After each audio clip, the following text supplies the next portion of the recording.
আজকের যে প্রকল্প এটাও কিন্তু সেই প্রযুক্তিগত উন্নতির সঙ্গে সম্পর্কিত, এবং এটাই হচ্ছে এখন যে মডার্ন যে গ্রোথ থিওরি, সেটার হচ্ছে যে ভিত্তি হচ্ছে টেকনোলজিক্যাল প্রোগ্রেস।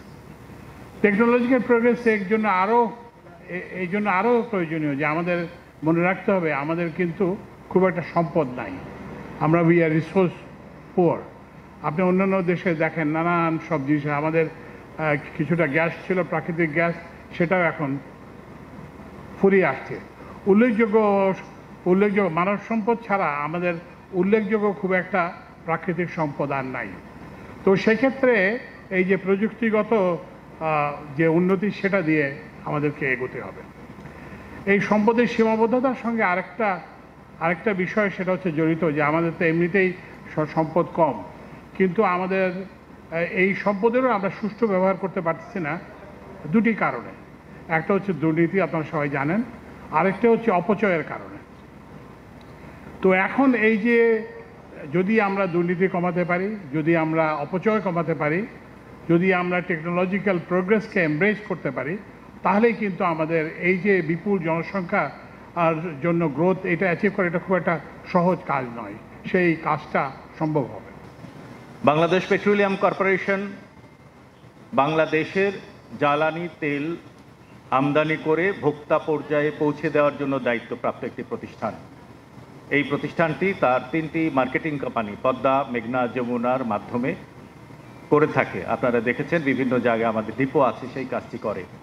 আজকে বাংলাদেশ পেট্রোলিয়াম কর্পোরেশন একটি নতুন যুগে প্রবেশ করতে যাচ্ছে, যেটি আমরা ট্র্যাডিশনাল ওয়েতে এতদিন করতাম। ওয়েল ট্যাঙ্কারের মাধ্যমে চট্টগ্রাম থেকে ঢাকাতে এই বিভিন্ন নদী পার হয়ে যেত, নানা ধরনের সমস্যা হতো, পরিবেশ দূষণ হতো, অপচয় হতো। সেইটি দূর করে আজকে আধুনিক পদ্ধতি অর্থাৎ পাইপলাইনে একটা সিঙ্গেল পাম্প এখান থেকে পাম্প করা হবে, গোদনাইলে তেলটি পৌঁছে যাবে মাত্র 4 ঘন্টায়, যেটি আর আগে অনেক বেশি সময় লাগতো, 48 ঘন্টা সময় লাগতো কমপক্ষে। আমি শুধু একটি বিষয়ে, এখানে আমাদের বিভিন্ন বিভাগীয় প্রধানগণ আছেন, আইন শৃঙ্খলা রক্ষা বাহিনীর সদস্য আছেন। এই পাইপলাইনটি 6টি জেলা এবং 15টি উপজেলা অতিক্রম করে যাবে, অনেকগুলো নদী নালা উপক্রম করবে, কোথাও রেল লাইন, সড়ক, গ্রাম, শহর, বাজার বিভিন্ন দিক দিয়ে যাবে। এই পাইপলাইনটি পৌঁছেছে নারায়ণগঞ্জে। এই দীর্ঘ পাইপলাইনের নিরাপত্তা কিন্তু আমাদের একটা বড় চ্যালেঞ্জ। এখানে আমাদের পিডি মহোদয় বলেছেন যে আমাদের 3 স্তরের নিরাপত্তা আছে। সেখানে আসলে কমিউনিটি এনগেজমেন্টটা খুবই জরুরি, যেটার জন্য আমি আপনাদের সহযোগিতা কামনা করব। আমাদের যারা প্রশাসন, আইন শৃঙ্খলা রক্ষাকারী বাহিনী আছেন বিভিন্ন জেলা উপজেলায়, তাদের এবং স্থানীয় প্রশাসন, স্থানীয় জনগণ, তাদের মধ্যে একটা সচেতনতা সৃষ্টি করতে হবে। এই পাইপলাইনটা এমনভাবে গিয়েছে, মাটির 2 মিটার, 1.5 থেকে 2 মিটার নিচে আছে।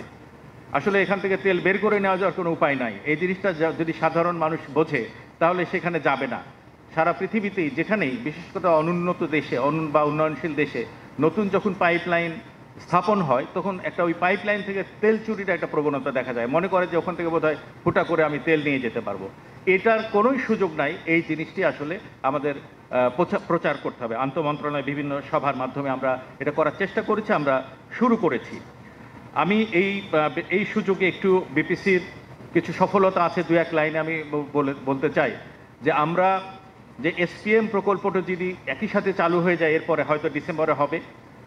এসপিএম প্রকল্প যেটা মহেশখালী থেকে আমরা বড় ভেসেলে করে, মাদার ভেসেলে করে আমরা তেল নিয়ে এসে চিটং থেকে একেবারে ঢাকা পর্যন্ত যাবে। তখন কিন্তু এখানে কোনো মানুষের কোনো ইন্টারফেয়ারেন্স থাকবে না। তো স্বাভাবিকভাবে আমাদের ইফেক্টিভনেস অনেক গুণে বেড়ে যাবে।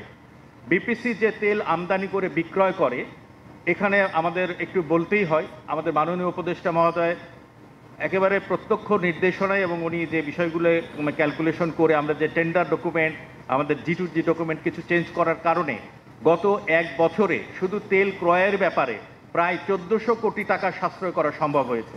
এটা কিন্তু বিপিসির, এটা জনগণের কাছেই যাবে, এই টাকাগুলো ফেরত যাবে। তো আমরা প্রত্যাশা করি এই কোম্পানিটি পরিচালনার জন্য এই পুরো পাইপলাইন, আমাদের 3টা সেকশনে পাইপলাইন, এখানে আমাদের এসপিএম এর পাইপলাইন 110 কিলোমিটার, এখান থেকে 250 কিলোমিটার, এবং আমাদের উত্তরবঙ্গে এরকম আমাদের 130 কিলোমিটার পাইপলাইন আছে। এই পাইপলাইন পরিচালনা করার জন্য আমাদের নিজস্ব একটা কোম্পানি করা হয়েছে, পাইপলাইন ট্রান্সপোর্টেশন কোম্পানি। আমি স্যারের সদ অবগতির জন্য জানাই, এই যে 250 কিলোমিটার পাইপলাইন সিডিপিএল এর আওতায়, সেটা কিন্তু ধারণা ছিল যে বাইরের কোনো কোম্পানিকে দিয়ে পরিচালনা করা হবে, কিন্তু বিপিসি সেই চ্যালেঞ্জটা নিয়েছে, বিপিসির নিজস্ব প্রকৌশলীদের দিয়ে এবং আমাদের যে কোম্পানি এটা মানে বাংলাদেশ সেনাবাহিনী করেছে তাদের সহযোগিতা নিয়ে এই কাজটি আমরা নিজেরাই করব এবং এতে করে আমাদের অনেক পরিমাণে বৈদেশিক অর্থ সাশ্রয় হবে, অ্যাজ ওয়েল অ্যাজ আমাদের অনেক খরচ কমে যাবে। যদিও আমাদের ডিপিপিতে প্রায় 90 কোটি টাকা বলা আছে বছরে খরচ হবে, কিন্তু আমরা হিসাব করে দেখেছি আমাদের অনেক খরচ কম হবে।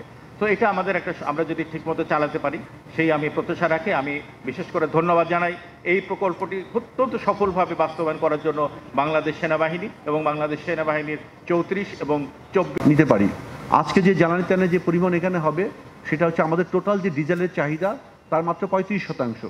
তো বাকি যে 70% মতো আছে সেই বিষয়টাও আমাদের চিন্তা ভাবনা করতে হবে।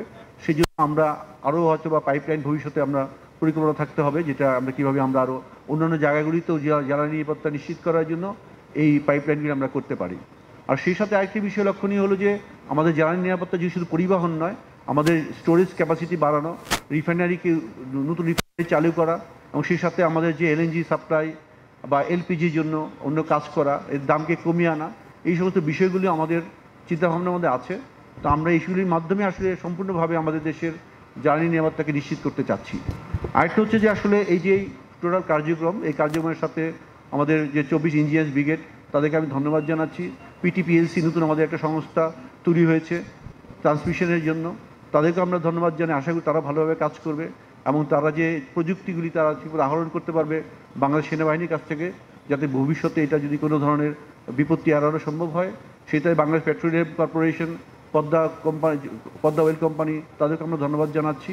আর সেই সাথে আরেকটা বিষয় হচ্ছে যে আমাদের এখানে যে পৃথিবীব্যাপী যে আপনার জ্বালানি তেলের যে ক্রাইসিস সমস্যা, এই বিষয়গুলিকে আমাদের মাথায় রাখতে হবে এবং এই মাথায় রেখে আমাদেরকে নতুন নতুন প্রযুক্তি উদ্ভাবনের পাশাপাশি আমাদের নতুন নতুন আমাদের পরিকল্পনা নিতে হবে কীভাবে আমাদের এই দেশকে আমরা জ্বালানি নির্ভরতা কমিয়ে, বাইরের থেকে আমদানি নির্ভরতা কমিয়ে আমরা কীভাবে দেশীয় উৎপাদন বাড়াতে পারি।